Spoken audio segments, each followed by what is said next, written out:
पुणे जिल्ह्यातील सासवड शहरात 19 जुलै रोजी बस स्थानकासमोर गोळीबाराची घटना घडली होती। आईस्क्रीम विक्रीचा व्यवसाय करणाऱ्या राहुल नामदेव टिळेकर वय वर्ष 41 याच्यावर गोळीबार करण्यात आला होता। या प्रकरणामध्ये पुणे ग्रामीण पोलिसांनी 5 जणांना अटक केली आहे। त्यांच्याकडून 2 गावठी पिस्तूलसह 5 जिवंत काडतुसे देखील पोलिसांनी जप्त केले आहे। या संदर्भात पोलीस अधीक्षक पंकज देशमुख यांनी प्रसार माध्यमांना माहिती दिली आहे। 19 तारखेला सासवड पोलीस स्टेशन अंतर्गत घडली होती। त्याच्यामध्ये जसं माझ्या सहकार्याने सांगितलं की अद्यापर्यंत आम्ही 5 आरोपी आणि 1 विधी संघर्ष बालक त्यासोबतच 2 फायर आर्म्स आणि काही कार्ट्रिजेस ह्या जप्त केलेल्या आहेत।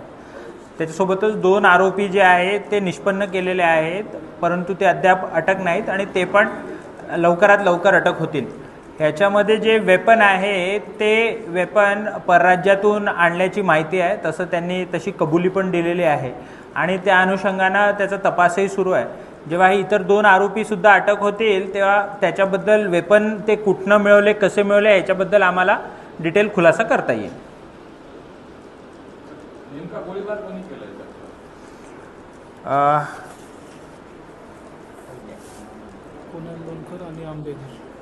ह्याच्यामधला हा सुजल आंबेघर नावाचा जो आरोपी आहे त्यांनी गोळीबार केलेला आहे। त्यासोबतच एक आरोपी जो आम्ही निष्पन्न केलेला आहे त्यांनी गोळीबार केला आहे, परंतु तो आरोपी आम्ही अजून अरेस्ट केलेला नाही। तो अरेस्ट केल्यानंतर हे पूर्ण क्लिअर होईल। ह्याच्यामध्ये त्यांचा वैयक्तिक हे जे जगताप आहेत, जगताप आणि टिळेकर यांचा वैयक्तिक वाद होता। जवळपास गेल्या वर्षभरापासून हा वाद सुरू होता आणि त्या वादातूनच ह्या आरोपींनी त्या राहुल टिळेकर नावाच्या व्यक्तीवर गोळीबार केलेला आहे। पीसी त्यांची आज आहे, आज परत वाढीव पीसीची आम्ही मागणी करतो आहे आणि ह्यातले जे काही आरोपी आहेत त्यांचा क्रिमिनल रेकॉर्ड सुद्धा आहे। त्यांचा कौटुंबिकच वाद होता, ते बाकी मी ह्या ब्रीफिंग नंतर सांगतो मी काय आहे नेमकं प्रकरण।